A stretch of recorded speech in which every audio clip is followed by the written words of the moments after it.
quarters. Next up, we'll go through from the penny up. And 2004 is an interesting year because they only did have the 1 penny. And you see this one here? People love this, especially if it goes all over. And it's just this redding of the penny. Oh, don't roll away there, buddy.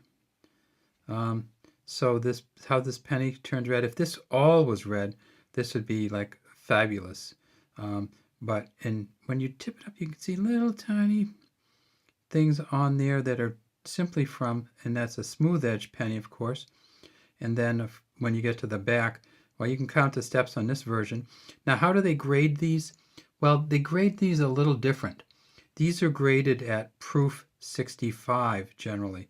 They come out and they're in a proof 65 condition. So it's not the MS, it's the PR, capital P little r, proof 65. That's how these are graded. And they can go higher than that, of course. You can have some really high level coins.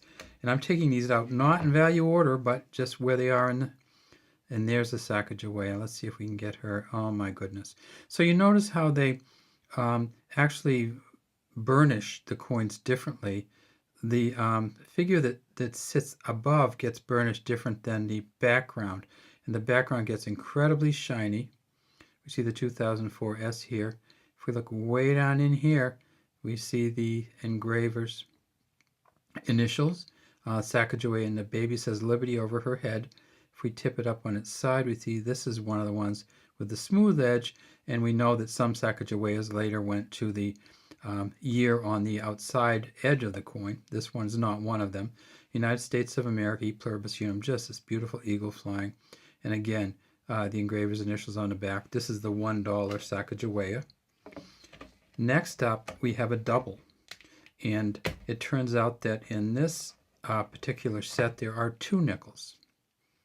So we see the 2004 S. Of course, it's Jefferson facing to the left.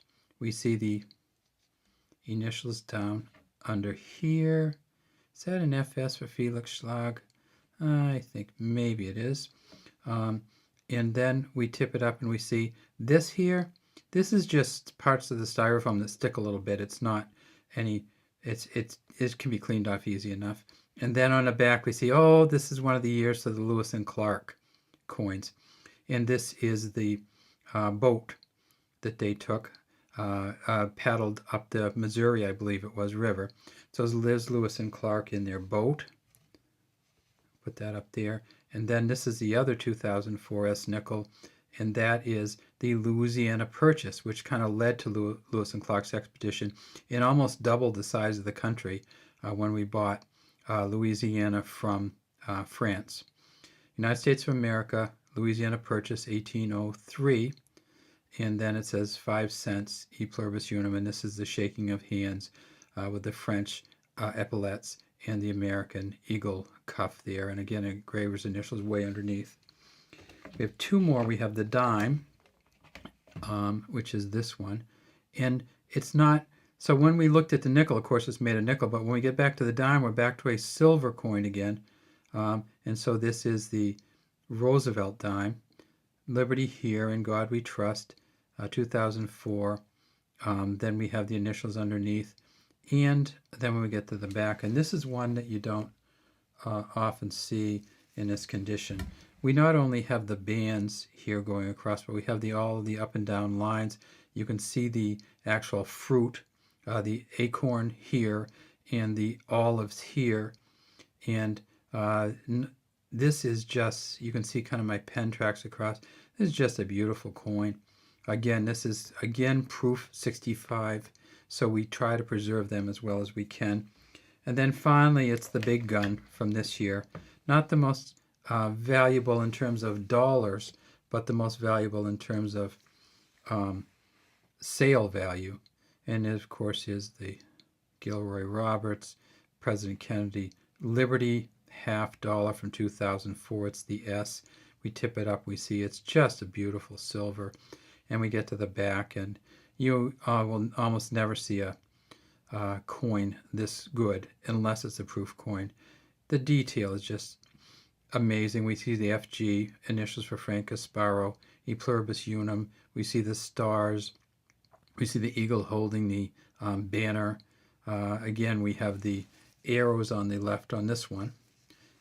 I mean, arrows on the right, olive branch on the left. So in this one, for our power, we don't have an oak in olives. We have arrows in olives clutched in the claws of the eagle. It says $50 on the bottom.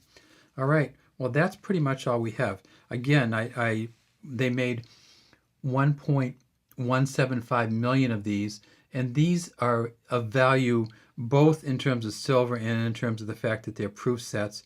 If you look at it like that, you just amazingly, it's marvelous.